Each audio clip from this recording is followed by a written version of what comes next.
Hello students, तो जब से ये एसके जहां सर की वीडियो पब्लिश हुई है इसके बाद से इतने स्क्रीनशॉट्स आ रहे हैं स्टूडेंट्स के कि भैया ये देख के बताओ क्या सच में 2,14,000 स्टूडेंट्स का रिजल्ट होने वाला है क्या टेक्नीशियन के अंदर। तब तो हमारा 100% हो जाएगा, अभी तो बहुत टाइम है। मैं भी मैंने इस स्क्रीनशॉट को देखा, मैंने कहा भाई उन्होंने कुछ और बात कही होगी, या आप इस वीडियो को जाके दोबारा देखो। उन्होंने फिर से कहा, मैंने उनसे कहा कि भाई अगर इस तरीके की गलती हुई होगी तो अभी देख लेना, थोड़ी देर बाद आधे घंटे बाद उनकी जो वीडियो है उसके नीचे पिन कर दी जाएगी कमेंट, गलती हो गई होगी। लेकिन अभी 6 घंटे इस वीडियो को हो चुके हैं लगभग, और स्टूडेंट्स ने फिर से स्क्रीनशॉट भेजे हैं कि भैया अभी तक भी ऐसा कुछ नहीं है। तो क्या भैया सच में इतने स्टूडेंट्स पास हो रहे हैं? तो मैंने फिर से अभी दोबारा से नोटिफिकेशन देखा, क्योंकि हम तो अपने बच्चों को सिर्फ वही बताते आ रहे हैं कि भैया टेक्नीशियन के अंदर 1:1 के रेशियो में स्टूडेंट्स को उठाया जाएगा। तो क्या सच में 2,14,470 स्टूडेंट्स का सिलेक्शन होने वाला है? ये जो वीडियो है ना, ये वीडियो है अभी इन्होंने साइंस के बारे में एक वीडियो बनाई है कि साइंस को किस तरीके से पढ़ना चाहिए। साइंस के सिलेबस के बारे में बहुत जल्द मैं आप लोगों को एक बहुत बेहतरीन सी वीडियो देने वाला हूं, और आपको भटकना नहीं पड़ेगा, आपको ये नहीं देखना पड़ेगा कि भैया कहां से क्या, सारी की सारी चीजें बताएंगे। क्योंकि मेरा साइंस का सिलेबस उस तरीके का नहीं है जिस तरीके का ये है। साइंस हो या फिर ये हो, आप दुनिया भर की चीजें तो देख लेते हो। इस वीडियो को भी पहले मैं दिखा देता हूं, थोड़ा सा आप देखते हैं कि क्या बोल रहे हैं सर। ठीक है, ये आना है टेक्नीशियन में इतना रिजल्ट आना है, ठीक है। आप समझ सकते हैं कि साइंस में कितना स्कोर करना होगा। अगर 20 नंबर का साइंस है, अब अगर आप देख लीजिए, सर ने बोल दिया ये। मुझे लग रहा था कि बहुत सारे स्टूडेंट्स जो है कमेंट कर रहे होंगे, तो निश्चित तौर से इसका जवाब मिल गया होगा बच्चों को। लेकिन अभी तक भी इस तरीके की कोई चीज नहीं है। अगर आप यहां देखें तो इनके पास ये कमेंट्स हैं, लेकिन ऐसा कुछ नहीं है कि इन्होंने कहीं पे पिन कर दिया हो। तो ये बहुत बड़े टीचर हैं, ऐसी कुछ कमेंट्स तो है भी कि इतने बड़े टीचर हैं और उसके बावजूद भी। लेकिन ये भाई साहब रेलवे के लिए ये इतने बड़े टीचर हैं कि आप ये समझिए कि अगर इन्होंने कुछ कह दिया ना कि ऐसा होना है, तो आप ये समझिए कि पूरे रेलवे के स्टूडेंट्स में खलबली मच जाती है। और हम लोग भी रेलवे के स्टूडेंट्स को ही पढ़ाते हैं या बताते हैं, उनको गाइड करते हैं, तो उसी के बारे में स्टूडेंट्स हमसे भी लगातार पूछने लग गए। तो गाइस बात यह है कि ऐसा कुछ भी नहीं है, सर से गलती हो गई होगी। और अभी भी वो वीडियो देखेंगे या फिर उन लोगों ने देख लिया होगा वीडियो अपना ही वीडियो में, तो वो इस चीज को पिन कर देंगे जो अभी तक इन्होंने पिन नहीं किया है कि ये गलती से हो गया है। क्योंकि सर के पढ़ाने के बाद मुझे लगा कि क्या पता नए नोटिफिकेशन में इस तरीके की कोई बात कह दी हो। तो मैंने कहा भाई हमने भी पढ़ा था, लेकिन फिर मैंने दोबारा से देखा। तो ये देख लीजिए, हम चलते हैं ऑफिशियल पे ही बता रहे हैं आप लोगों को, इधर उधर की चीजें नहीं देख रहे। ये डॉक्यूमेंट्स लिखा हुआ है यहां, अगर आप देखेंगे तो इसमें लिखा है candidate will be shortlisted equal to the number, जितने स्टूडेंट्स की वैकेंसीज हैं उतने ही नंबर्स का सिलेक्शन होगा। यहां पे आप देख लीजिए, ये क्या लिखा हुआ है, equal to the number of vacancies, ये दिख रहा है equal to the number of vacancies. तो उतने ही स्टूडेंट्स का सिलेक्शन होना है, इसलिए आप इस चीज से बेफिक्र रहिए। ऐसा वैसा कुछ नहीं होना है, और इस भुलाए में भी मत रह जाना कि 2 लाख बच्चों का सिलेक्शन होना है। सर से गलती हो सकती है, सर की टीम से भी गलती हो सकती है, हर कोई इंसान है, किसी से भी गलती हो सकती है। तो आप अपने लेवल पे इस चीज की तैयारी करें। आपको 14,000 बच्चों में ही सिलेक्शन लेना है। आप इस भुला में बिल्कुल भी मत रह जाना, मैं आप लोगों से बार बार बता रहा हूं। अगर आप लोगों को साइंस के सिलेबस डिस्कशन की बात करनी है तो आप लोगों को इधर उधर भटकने की जरूरत नहीं पड़ेगी, क्योंकि मैं बात कर रहा हूं यहां पे ऑफिशियल सिलेबस में क्या दिया हुआ है। फालतू की चीजों की बात मैं करूंगा ही नहीं कि क्या ऑफिशियल है। सिलेबस में जो आप लोगों के लिखी गई है लाइन, आप उस लाइन को छोड़ के दुनिया भर की चीजें देखते हो। आप लोगों का बहुत जल्द मैं सिलेबस डिस्कशन कराने वाला हूं, और उस सिलेबस डिस्कशन को आप लोग देख लेना कि क्या है। आपके सिलेबस में लिख के जो लाइन दी हुई है वो दी हुई है क्लास 10th लेवल का physics, chemistry and life sciences आपसे पूछी जाएगी। और उसमें यह वाला सेंटेंस भी मेंशन रहता है कि class 10th level CBSE level का, और सीबीएसई में एनसीईआरटी चलती है। इसलिए मैं आप लोगों को बता दूं कि अगर आप किसी भी चक्कर में हैं कि यहां से ये छोड़ दूं, ये कर लूं, ये आपको करना क्यों पड़ रहा है? ये आपको सिर्फ इसलिए करना पड़ रहा है क्योंकि आप इतना ज्यादा पढ़ के उसमें से इतना निकालने की कोशिश कर रहे हो।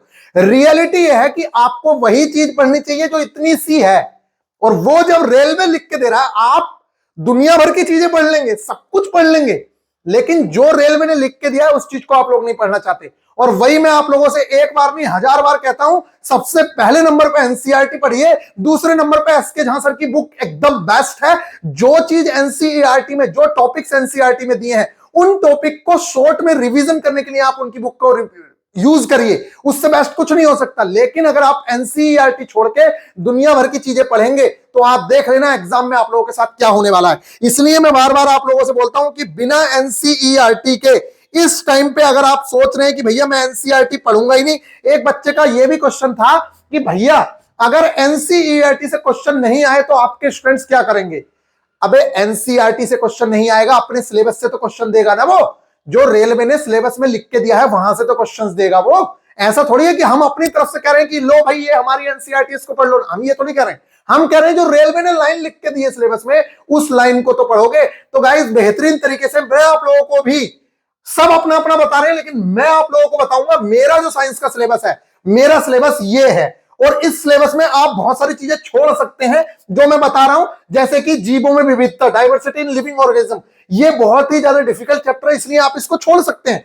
इतना बड़ा तो है ही नहीं कि आपको छोड़ना पड़े, अभी आपके पास बहुत टाइम है, एक दिन में एक चैप्टर निपटा सकते हो बड़ी ही आसानी से, क्योंकि एनसीईआरटी बच्चों की तरह सिलेबस को समझाती है।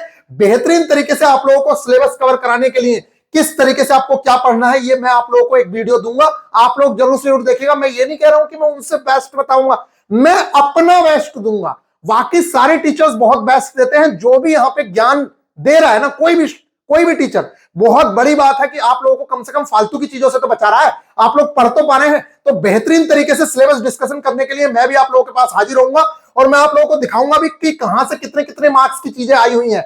मैथ्स का सिलेबस हो, साइंस का सिलेबस हो, ये सारा का सारा एनालिसिस हम आप लोगों को दिखाएंगे कि कहां से कितने मार्क्स की चीजें पूछी गई हैं। और फिर आप लोग देखिएगा कि सिलेबस डिस्कशन कहते किसको है, कहां से क्या चीजें करनी है, क्या छोड़नी है, ये सारी की सारी चीजों पे हम लोग बात करेंगे। ये आप लोगों का सिलेबस है और फिर आप लोग देखिएगा, तो इंतजार करिएगा, कल मैं आप लोगों के लिए सिलेबस लेके आ रहा हूं, क्योंकि बहुत सारे स्टूडेंट्स हैं जो सिलेबस का वेट कर रहे हैं। तो गाइस बेहतरीन तरीके से आप लोगों का सिलेबस डिस्कशन करेंगे। अगर आप न्यू स्टूडेंट्स हैं तो आप लोगों से रिक्वेस्ट है कि बिल्कुल बेझिझक टेंशन फ्री रहिए, यूट्यूब पे बहुत बेहतरीन तरीके से मैं आप लोगों का सिलेबस डिस्कशन कराऊंगा।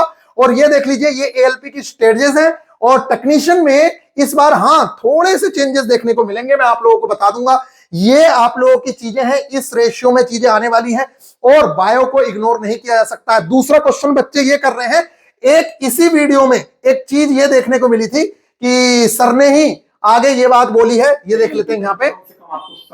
यहाँ पे फिजिक्स की जो क्वेश्चंस हैं सर ने बता दिया है कि 55% क्वेश्चंस तो फिजिक्स से ही आ जाएंगे और सिर्फ 2-3 क्वेश्चंस जो हैं वो बायो से आएंगे। तो बहुत सारे बच्चे जो हैं वो ये कहने लग गए हैं कि भैया हमें तो बायो पढ़ने की आवश्यकता ही नहीं है। फिर ये देखिए, यहाँ पे सर ने बताया कि 20 में से 3 क्वेश्चंस बायो में से, और उसके अलावा सर ने ये भी बोला होगा इस वीडियो में कि इधर उधर हो सकते हैं मार्क्स, कोई दिक्कत नहीं है, बिल्कुल सही बता रहे हैं। लेकिन मैं अपने स्टूडेंट्स के लिए बता रहा हूं सिर्फ कि आपको इसको इग्नोर नहीं करना है, क्योंकि कई बार ऐसा देखा गया है कि रेलवे सिर्फ और सिर्फ 10th की एनसीईआरटी से ही क्वेश्चंस पूछती है और उसके पीछे रीजन ये रहता है कि वहां पे लाइन जो लिखी हुई है वो क्लास 10th लेवल लिख दिया है, जिसे एग्जामिनर कई बार बहुत सीरियस ले लेता है और वो 9th से भी क्वेश्चन नहीं पूछता, सिर्फ और सिर्फ 10th से क्वेश्चन पूछता है। जैसा ग्रुप डी 2022 में हुआ, बच्चे इंतजार करते रहे कि सेकंड फेज में होगा, थर्ड फेज में होगा, हम भी सोचते रहे कि फर्स्ट फेज में 10th से पूछा है तो सेकंड में 9th से पूछ लेगा,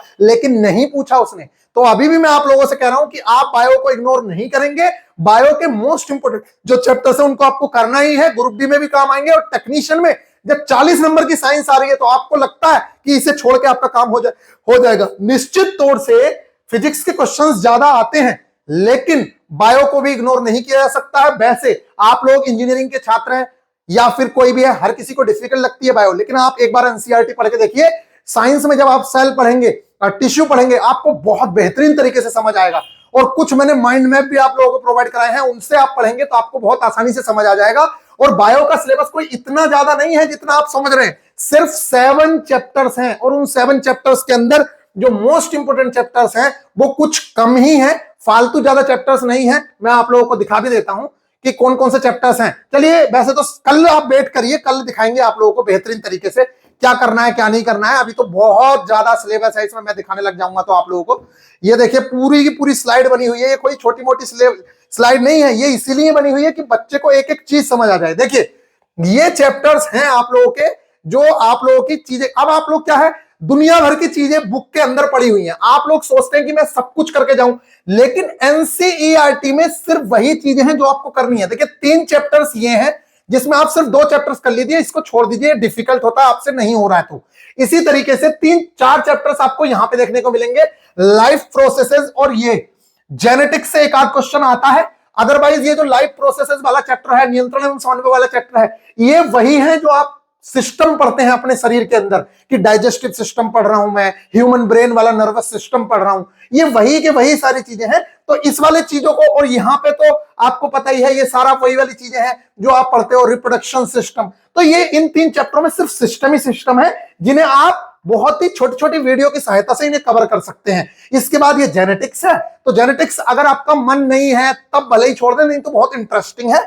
इतनी सी ही बायो है, और यही बायो आपके एग्जाम में आती है।